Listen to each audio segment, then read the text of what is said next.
We are gathered on Constitution Day because American democracy is in crisis and its future hangs in the balance. We have a remarkable program of speakers for you to hear today who will address why this crisis has developed, the nature of the crisis, its main features, and what we must do as citizens to ensure that our democracy does not die. If there is one central theme to this conference, it is that our salvation lies within.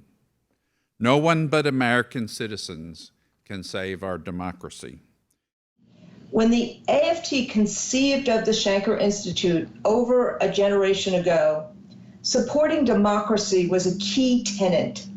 Al and others thought that those fights were much more focused on foreign lands. But now, as Leo so eloquently said, it is the fight here in the United States.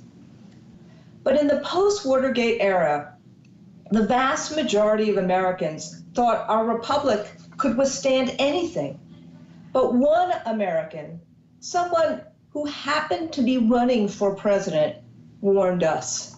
Secretary Clinton's warnings about the alt-right in a speech during the 2016 presidential campaign were prescient. The ideologies grounded in hate that she cautioned about are very much a part of our current political and societal movement. And today, all too frequently and increasingly disturbingly, they come from the highest level of government. The right to vote powers every change we seek, every future we envision. So it's not just a narrow issue. Voting rights we put over here, and then we put another issue next to it. It is the underlying premise upon which everything else depends. So far in Florida, we've had over almost 200,000 people purged just in 2019 from the voter rolls.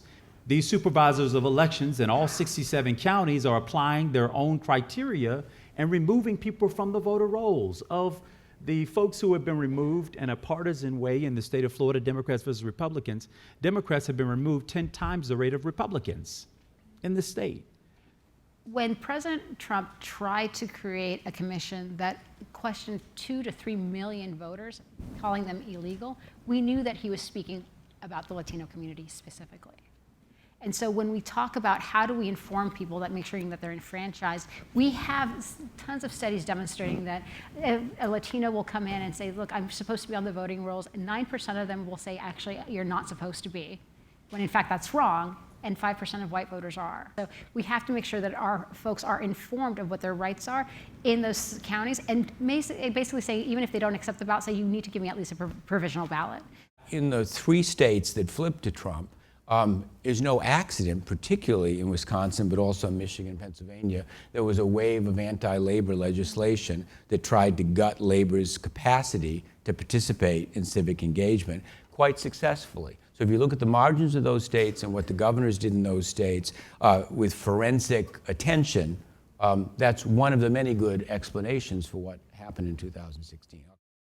All presidential elections are important. This next one is existential in its importance. I mean, we cannot have another 4 years of Donald Trump and the most corrupt administration in the history of the United States. We cannot have that. But we have to pay attention to, and I hate this term, down ballot races, as if they are somehow less important, because the reality is, if we continue to have these gerrymandered state legislatures, they, for instance, could hobble the next Democratic president by redrawing themselves into power in the United States House of Representatives. On gerrymandering, the Supreme Court has said you can't challenge partisan gerrymandering in federal courts anymore, but you can still challenge it in state courts. Well, how many people are thinking about the makeup of state courts in states where judges are elected?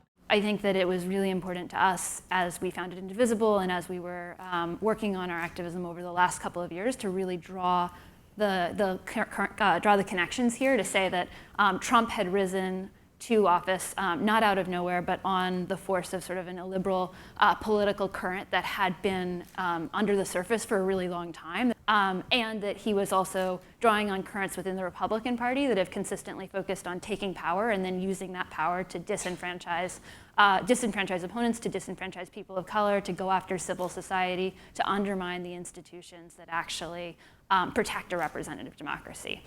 And all of our history since the founding of this country has been about trying to preserve minority rule. Trying to preserve minority rule that was, in this case, wealthy white men and wealthy white Christian men and Christian Americans who are of the fundamentalist variety, who are very clear that no matter what happens, if they have to pull the South Africa model to maintain power forever, they will do it. And they're not afraid of it, and they're increasingly open about it. And Donald Trump is merely the avatar for this. He didn't create it. He simply benefited from it. And I think the sooner that the majority, the actual numerical majority in this country figures that out and stops treating these elections as just foregone conclusions, that you can fix it with just a simple election and that it will be fair, free and fair, the sooner that we will wake up and actually have majority rule in this country.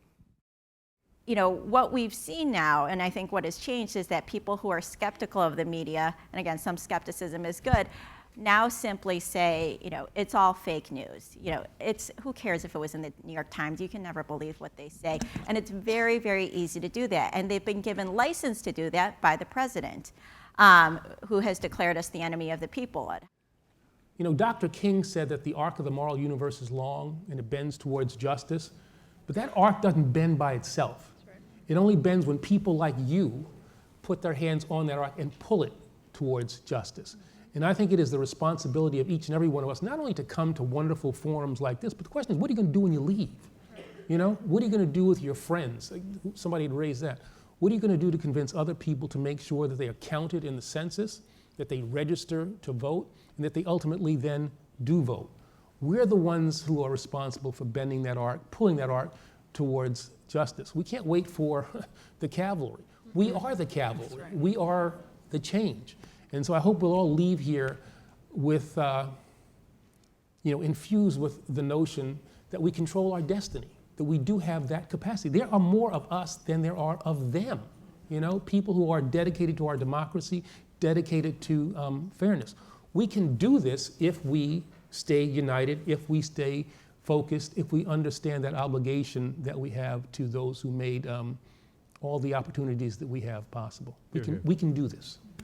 As the Mueller report concluded, the Russian government interfered in the 2016 presidential election in a sweeping and systematic fashion. I don't think sweeping and systematic describes 2 counties in Florida. When we add this all up, we have a fundamental set of threats to the bedrock of our democracy. And anyone who stands in the way of confronting those threats, from Mitch McConnell and his allies to the president himself, is abdicating their responsibility to protect and defend the Constitution.